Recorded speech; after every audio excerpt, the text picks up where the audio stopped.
नौकरी जाने के बाद दुकान खोली। पिता ने बोला ईमानदारी से खाएंगे कमाएंगे, लेकिन जो काला सच बाहर आया उससे तो दुनिया ही उजड़ गई। कोविड-19 ने देश को इतना बर्बाद कर दिया, लेकिन फिर भी ये नौकरशाह हैं कि मानते नहीं। जी हाँ, आज हम एक ऐसी दर्दनाक और दिल दहला देने वाली खबर पर चर्चा करने जा रहे हैं जिसने कोविड-19 के बाद के काले सच को उजागर करके रख दिया है।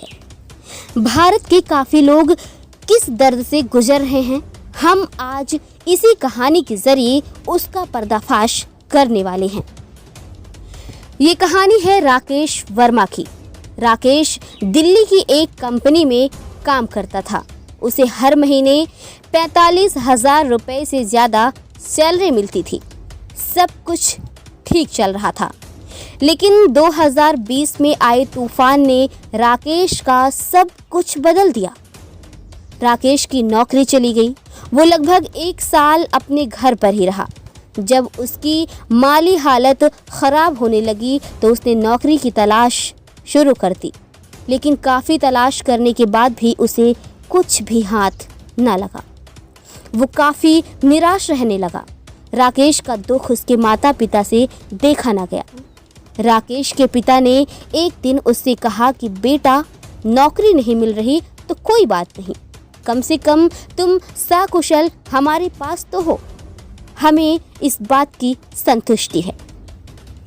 एक काम करो, ये कुछ पैसे रखो और घर में ही दुकान खोल लो, कम से कम तुम्हारे पास कुछ काम होगा करने के लिए, और जब सब कुछ सामान्य हो जाए फिर वापस नौकरी की तलाश शुरू कर देना। राकेश ने पिता की बात मानी और उनके चरण छूकर आशीर्वाद लेकर एक किराना की दुकान खोल ली। ईश्वर की कृपा से दुकान भी ठीक ठाक चल निकली। 4-5 महीनों में राकेश ने दुकान में काफ़ी सारा सामान जमा कर लिया। अब आस पड़ोस के लोग भी राकेश से सामान लेने लगे। राकेश की माँ बाप, पत्नी और बच्चे भी थोड़े खुश थे। उन्हें सब्र था कि भले ही पहले जैसा सब कुछ ना हो, लेकिन राकेश तो घर पर उनके बीच रहकर काम कर रहा है। फिर एक दिन अचानक नगर पालिका से एक आदमी आया और बोला कि तुमने दुकान खोल ली, इसकी किसी से परमिशन भी ली है या यूं ही अपनी मर्जी से धंधा करने बैठ गए।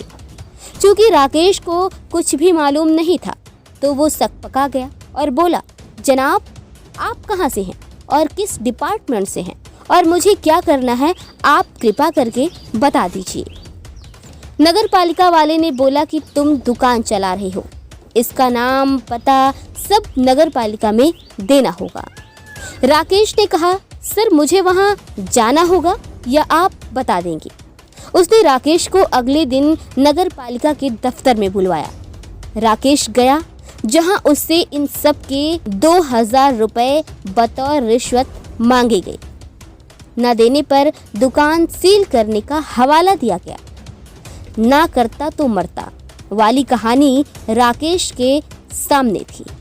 उसने दुकान के सामान के लिए जमा किए रुपयों में से 2,000 रुपये ली और उस कर्मचारी को दे दिए। बदले में उसे एक कागज़ का टुकड़ा मिला। राकेश से बोला गया कि इसे दुकान में कहीं चिपका लेना, जिससे हमारे यहाँ से कोई भी आए तो दिख जाए। राकेश ने वैसा ही किया। इसके कुछ ही दिन बाद एक व्यक्ति आया और बोला, फसाई का सर्टिफिकेट दिखाओ। तो राकेश ने पूछा, सर आप किस डिपार्टमेंट से हैं? उसने बताया कि फसाई से है। तो राकेश ने कहा कि सर सर्टिफिकेट तो नहीं है।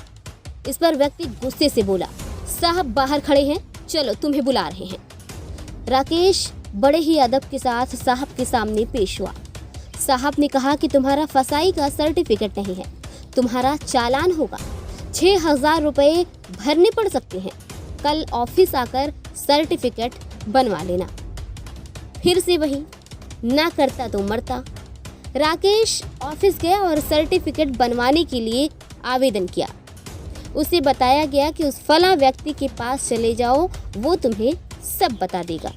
राकेश उस कथित फला व्यक्ति के पास गया जहां उससे 4,000 रुपए सर्टिफिकेट बनवाने के एवज में मांगे गए। वहां उसे बताया गया कि 2,000 रुपए साहब को जाएंगे, 600 से 700 रुपए का सरकारी खर्च और बाकी 300 मेरी फीस। राकेश ने थोड़ा कम करवाने को बोला तो फला व्यक्ति ने कहा कि कम किया जा सकता है, लेकिन इससे 2 बातें हो जाएंगी। तुम्हारा सर्टिफिकेट तो बन जाएगा, लेकिन साहब बार बार आकर तुम्हें परेशान करेंगे।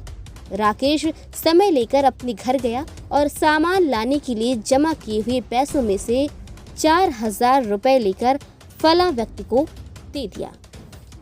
राकेश के हाथ में फसाई का सर्टिफिकेट आ गया। उससे बोला गया कि इसका लैमिनेशन करके दुकान में टांग देना, कोई आएगा तो देखकर चला जाएगा। राकेश ने वैसा ही किया। सब कुछ थोड़ा ठीक चलना शुरू ही हुआ था कि नगर पालिका से वही व्यक्ति आ गया। उसने राकेश का हालचाल लिया, हाथ मिलाया और सामान की लिस्ट थमा दी।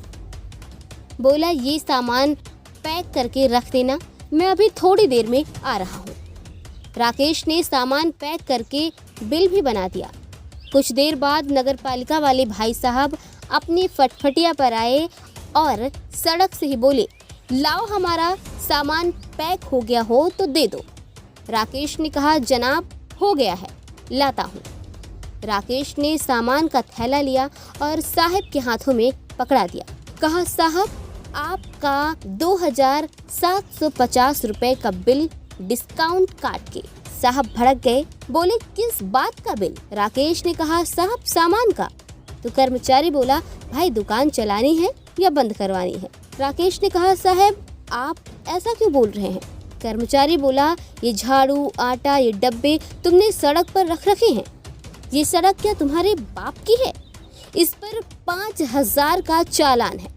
शुक्र मनाओ, 2,750 रुपए में ही सब निपट रहा है। तुम्हें अब परेशानी नहीं होगी, आराम से बाहर रखो। राकेश अंदर ही अंदर काफी रोया। उसे गुस्सा भी बहुत आया।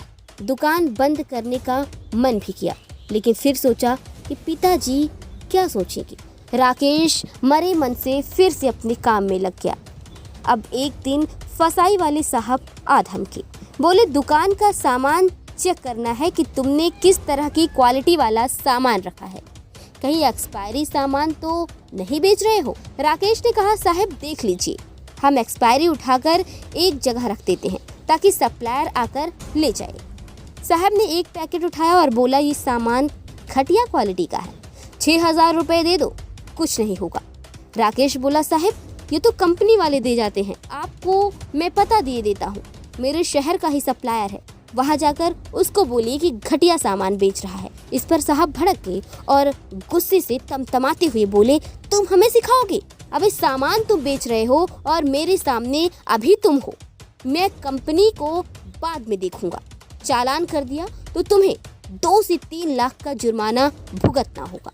राकेश गिड़गिड़ाया और बोला, साहब मेरी दुकान देखकर आपको ऐसा लग रहा है क्या कि मेरी बचत 1,000 रुपए की भी होती होगी? अधिकारी बोला, मुझे नहीं पता, तुम्हें पैसे तो देने ही होंगे। राकेश बोला, साहब कल ही सामान आया है, गले में मात्र 670 रुपए पड़े हैं, थोड़ी बिक्री भी हल्की हो गई है, कहाँ से लाऊं इतना सारा पैसा? अधिकारी गुस्से से तमतमाते हुए बोला कि मैं बार बार चक्कर नहीं लगा सकता हूँ, पैसे तो तुम्हें देने ही पड़ेंगे, आज नहीं तो कल। राकेश बोला, साहब थोड़ा जमा होने दो, मैं लेकर आता हूँ। राकेश ने 4-5 दिन दुकान का कोई सामान नहीं खरीदा और बिके हुए सामान के 6,000 रुपए जमा कर साहब को बतौर रिश्वत दे दिए। लेकिन इस बीच राकेश ने भोलेपन से एक प्रश्न भी किया। बोला, साहब क्या अब मैं एक्सपायरी सामान भी बेच सकता हूँ? साहब ने कहा, हाँ, लेकिन छिपा कर रखना, कहीं कोई शिकायत न कर दे। राकेश बोला, सर क्या अब मैं वो घटिया क्वालिटी का भी सामान रख सकता हूँ? अधिकारी ने कहा, कुछ भी बेचो, बस शिकायत ना हो तुम्हारी।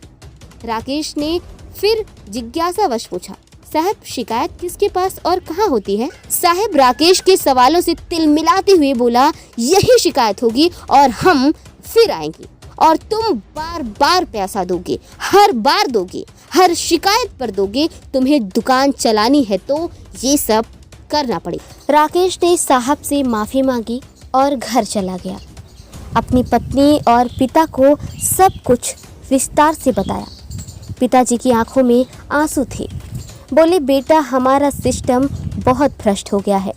सोचा था ईमानदारी से कमाएंगे खाएंगे और तुम हमारे बीच रहोगे।